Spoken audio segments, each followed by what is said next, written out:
Ladies and gentlemen, welcome back to Prensa Texas. We're doing these reports live from Washington, D.C. We have with us an extraordinary guest, and we want to give that gentleman the opportunity to introduce himself. Sir, please tell the people who you are. Hey, everybody. This is Joaquin Castro. I'm proudly the congressman for San Antonio, the 20th Congressional District, which is the west side of town, a part of the south side, and then almost all of Northwest Bexar County. Very good. Congressman, let's start with some softballs. Last night, I was talking to your mom. We actually got the opportunity to interview her, and I suggest people check out that interview as well. It was very good. One of the things she mentioned during the course of that interview was that she would like either you or Julian to challenge Ted Cruz for his Senate seat. A lot of people have speculated that perhaps you will be the one doing it, but let me ask you, you or Julian, who's running for Ted Cruz's seat? Well, that's kind of a few years off, and that's just my mom being my mom. Right now I'm focused on the fact that I'm part of a 9-person impeachment management team that's going to go,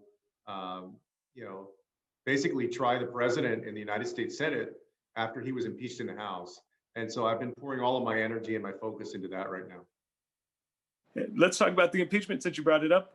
There are folks who say that it doesn't make any sense to impeach a president now. He's not even in office anymore. Why should this impeachment continue? No, you're right. I think there will be people who initially say, well, isn't the idea of impeachment to get somebody out of office if he's already gone? But there's a few very important reasons why you still need to do it. First is accountability, because you want to make sure that every president knows going forward that they can't incite a riot or an insurrection in the last few weeks of their presidency and feel like they're going to get away with it, that there are no consequences to that. So it's a matter of holding this particular president accountable, but also establishing a firm precedent that if anybody else does it again, we're going to make sure that we deal with them. There's also the issue of disqualification, the idea that no one who incites a riot, an insurrection, an attempted coup of the United States government, that person shouldn't be able to run for federal office again. And so importantly, we have to deal with that as well. Now, Congressman, where does that stop, though? Because I'm curious, if the president was responsible for inciting this riot, there are those who would make the argument that so are Ted Cruz and Senator Hawley. So do you think that that is the case? Well, I think that those gentlemen certainly knew what they were doing when they parroted the president's false claims about the election being stolen from him and stolen from his supporters. And so they enabled him. And I have said that I believe that both Ted Cruz and Josh Hawley should resign. And if they don't resign, which they haven't, that their colleagues in the United States Senate should consider expelling them for their roles in helping to incite this insurrection as well.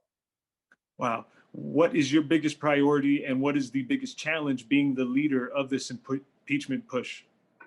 Well, obviously it's a very solemn duty to be part of this impeachment team. And it's to make the case for Senate conviction. It is a high bar to convict any president in the Senate. You need 67 votes, but we're trying to convince every single senator, Republican or Democrat, that there have to be consequences for the president's actions, and that the president put the lives of the members of Congress and the United States senators in danger and incited an attempted coup of the United States government. In fact, I think by now everybody has seen the footage and the photographs. These folks took over the chamber of the United States Senate, and the Confederate flag flew in the United States Capitol for the first time ever. And so this was a very dangerous, very serious situation that could have actually been a lot worse. There were 5 people who lost their lives that day, and it could have been much, much worse than that. And so I'm going to be helping to make that case. And also, I mean, the challenge for all of government right now, for the new president, Joe Biden, and for the Senate and the House, is to make sure that we're helping the American people rid ourselves of COVID-19, both in terms of the health impact and the danger, but also helping small businesses and other companies and employees bounce back, because so many people have been hit hard financially during the last 10 months, 9 to 10 months or so. I'm glad you brought up COVID. Let's talk about stimulus. I think one of the things we all were expecting was more stimulus checks or more stimulus money. And when the Democrats were campaigning for the Georgia Senate seats, one of the promises Joe Biden made was give us the Senate, you will get $2,000 checks. We're now getting reports out of DC that it will actually be $1,400. Will you make a push for a full $2,000 stimulus check? Or is this something that you guys are even talking about over there? Yeah, no, absolutely. I mean, and that's one piece of it, right? The individual relief. Another piece of it is the $600 in unemployment benefits, for example. And so there's a range of benefits.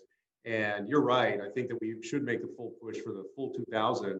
I think the numbers that some folks are using are the fact that $600 was already appropriated a few weeks ago for folks, and then you would add $1,400 on top of that, and combined that would make $2,000. But I think that we can go further. You know, the House of Representatives over the past 9 months passed multiple bills for relief, and unfortunately, those got hung up in the U.S. Senate. Very good. If you're offered a position within Joe Biden's administration, would you take it? No, yeah, I'm happy, very proud to represent my hometown of San Antonio, and so that's where I'm going to be for a bit. I know that you're the head of the Congressional Hispanic Caucus, and I was until early January, and then every term we rotate, and so Raul Reese, who's from California, an emergency medical room doctor, he's the new chair of the CHC. What was it like to be the head of the Congressional Hispanic Caucus? Well, I mean, it was very rewarding to be able to lead the 39 members of the House and the Senate, Latinos and Latinas from across the country. But it was also very intense because the Latino community, immigrants, were so much under attack by President Trump and his administration, Stephen Miller, and all these folks. Refugees and asylees were also under attack. So in that sense, it was a very intense 2 years of fighting off a lot of these bad things that were going on. Was it worth it? Oh yeah, no, I mean, overall I enjoyed it, and I'm glad that we were able to stand up and fight on things like pushing back against the border wall, making sure that we respect the human rights of people who are seeking asylum in the United States, standing up for the Latino community when it was targeted in El Paso, and a madman drove 10 hours to kill 23 people because he saw them as quote unquote Hispanic invaders to Texas. So all of those things. Also, we were able to push for diversity in American media, both in hard news, but also in things like entertainment and publishing. I think we were successful in that. We pushed to lower the cost of insulin because that's a big problem for Americans, but most especially for the Latino community. So I think we're able to do a lot of great things.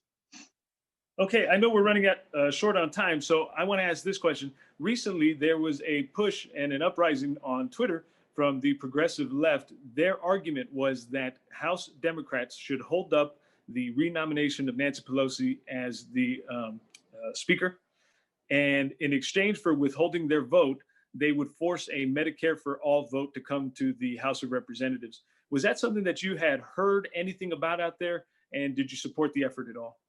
I remember seeing it a little bit on Twitter, and it was a matter of whether she would be speaker, and she obviously has become speaker again. And so, look, I think that we should move towards universal health care coverage. There's different debates about what Medicare for all would look like, different versions of it, right? And I think all of that should get a fair hearing. And ultimately, if we can agree on a bill, right, whatever that version looks like, then certainly there should be votes on that. We're just at the start of the term, so I think you're going to see a lot of those discussions going on in the committees now. In fact, we don't quite have our committee assignments yet, but healthcare is going to be a big issue for us here in the House of Representatives. Very good, Congressman Castro. Very last question before you get going. It's the same question I ask everybody else who comes on this program. What is one life lesson you've learned in your life that you could share with folks at home to use in theirs? Oh, I mean, there's a few, but I think to always try your best to believe in yourself, because there's so many times in your work and in what you do and in the people around you, especially now with social media. When I go talk to students, I tell them that there's so many haters out there, right? There's so many people that try to make you doubt yourself, that you have to try to believe in yourself. And one of the ways to do that is to surround yourself with people that believe in you, that can help lift you up and affirm your belief in yourself. So I always try to remember that. Hey, was it tough for you? I mean, this thing is hard. This stuff is really hard, the politics stuff, and people come at you from all over the place. Was that tough to get used to, just to hear people talking mess about you and your family? And even in this last campaign, or for a Yeah, couple I mean, of cycles, your mom. well, what's interesting is, I mean, I'm 46 now. I got elected when I was 28, and I took office when I was 28. And during that time, the tenor and the tone of American politics has changed so much. You know, when I first got elected in 2002, there was no Facebook, there was no Twitter, there was no social media back then at all. And now, I guess the voice of the American people, sometimes anonymously, sometimes people identify themselves, but it comes through very directly to elected officials, because most folks will check their social media accounts at least once in a while.